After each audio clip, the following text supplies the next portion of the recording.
আসসালামু আলাইকুম। আজকে আমরা গাড়ি বা ট্রেনের গতিবেগ, দূরত্ব এবং সময় সংক্রান্ত কিছু অঙ্ক করবো আমরা। তো দেখি বোর্ডে একটা অঙ্ক দেখতে পাচ্ছি। শুরুতে অঙ্কটি হচ্ছে, এক ব্যক্তি ঘন্টায় 40 কিলোমিটার বেগে 2 ঘন্টা এবং ঘন্টায় 60 কিলোমিটার বেগে আরও 2 ঘন্টা গাড়ি চালালে তার গাড়ির গতিবেগ কত? অঙ্কটি আমরা একদম সহজ উপায়ে কীভাবে সমাধান করা যায় সেটা শিখবো ইনশাল্লাহ। দেখি, এখানে আছে এক ব্যক্তি 40 কিলোমিটার বেগে যায় 2 ঘন্টা এবং ঘন্টায় 60 কিলোমিটার বেগে যাচ্ছে আরও 2 ঘন্টা। তাহলে এক্ষেত্রে আমরা বলতে পারি যে প্রথম ক্ষেত্রে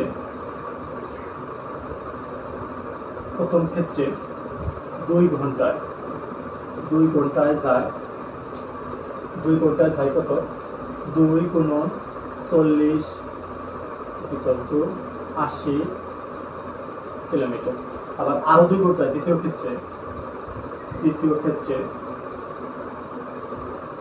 ক্ষেত্রে 2 ঘন্টায় যায়, এক্ষেত্রে যা হচ্ছে 60 কিলোমিটার বেগে যায়। 2 × কত? 60। 60কে 2 দ্বারা গুণ করলে কত হবে? 120। তাহলে এখন মোট দূরত্ব আমরা একদম সিম্পল ওয়েতে যদি করি, সহজভাবে যদি করি, তাহলে গতিবেগ v আমরা বের করতে পারি। গতিবেগ v মোট দূরত্ব ভাগ হচ্ছে মোট সময়। তাহলে মোট দূরত্ব কত? প্রথমে ছিল 80 প্লাস এরপরে কত? 120। তারপরে যদি আমরা টাইম হিসাব করি, প্রথমে 2 ঘন্টা, পরে আরো 2 ঘন্টা। 2 + 2 উপরে হচ্ছে কত? 200, নিচে কত?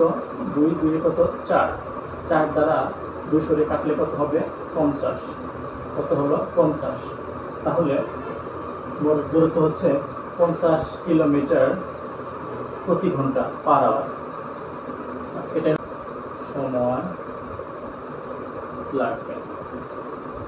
অঙ্কটা আসলে খুবই সিম্পল, আমরা তৈরি করতে পারি। দেখি, ঘন্টায় কত কিলোমিটার দূরত্ব দেওয়া হচ্ছে? 60 কিলোমিটার যায় ঘন্টায়, ঠিক আছে। এখানে 120 কিলোমিটার যেতে কত সময় লাগবে? একদম সহজ। আমরা যদি সিম্পল ওয়েতে এটি করি, তাহলে s = vt, অতএব টাইম বের করতে বলছি। t =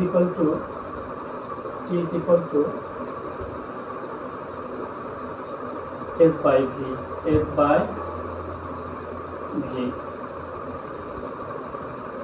এখানে 60 কিলোমিটার যেতে s দূরত্ব কত? 120 কিলোমিটার যেতে কত সময় লাগবে? তাহলে দূরত্ব s = কত? 120।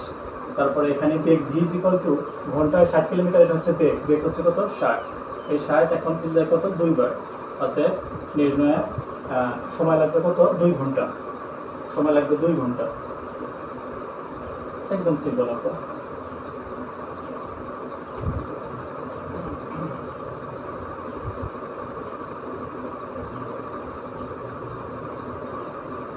আচ্ছা, পরবর্তীতে যে অঙ্কটা আছে সেটা আমরা করি। এখন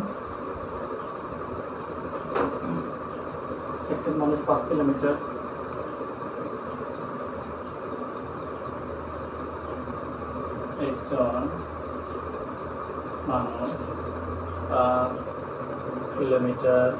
পার ঘন্টা হারে হেঁটে 15 মিনিটের মধ্যে হেঁটে 15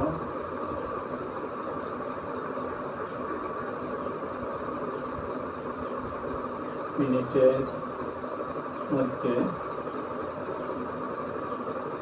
একটি সেতু অতিক্রম করে। একটি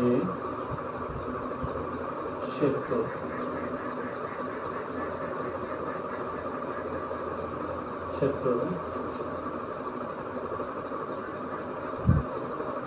অতিক্রম করে।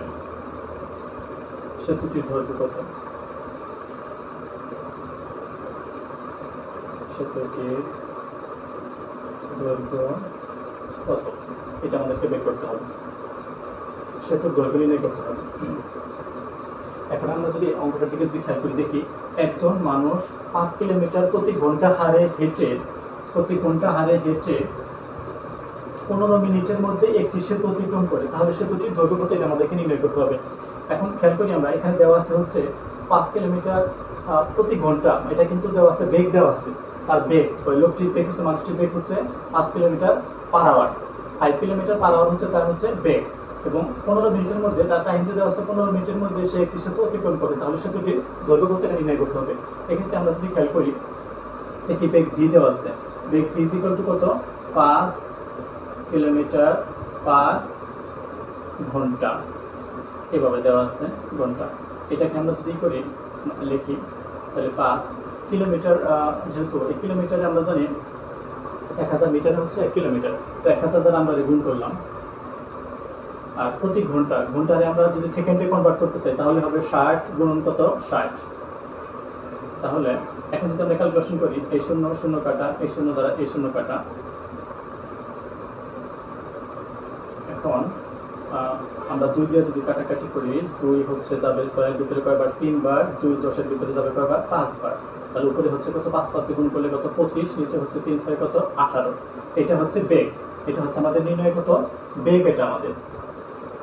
এখন সময় আসছে কত আমরা দেখি, টাইমটা এখানে বের করে দেখি, time T is equal to 15 minute, 15 minute. এই মিনিটকে যদি আমরা সেকেন্ডে কনভার্ট করি তাহলে 15 ইন্টু কত 1 minute is equal to 60 second, তাহলে 60 কত 90 আর একটা কত 0 900 সেকেন্ড। এটা কিন্তু হয়ে গেল কি এখন সেকেন্ড হয়ে গেছে, আমরা সেকেন্ড পেলাম, সেকেন্ড পেয়েছি। তাহলে আমরা ভিউ পেয়েছি, টিউ পেয়েছি, এখন সেতুটির দৈর্ঘ্য বের করতে বলছে। দৈর্ঘ্য এসি ইজ ইকুয়াল টু, আমরা জানি দৈর্ঘ্য এসি ইজ ইকুয়াল টু ভিটি, দৈর্ঘ্য এসি ইজ ইকুয়াল টু ভিটি। এখানে ভিটা হচ্ছে বেগ, বেগ কত পেয়েছি আমরা 25 বাই কত 18, 25 বাই 18 ইন্টু টি পেলাম কত 900 পেয়েছি। তাহলে আমরা এটা যদি কাটি 18টার ভিতরে যাবে কতবার 50 বার যাবে। এখন আমরা যদি এটা গুণ করি 25 দ্বারা যদি 50 গুণ করি হবে কত 1250। এটাই হচ্ছে নির্ণয় কি দূরত্ব এত মিটার।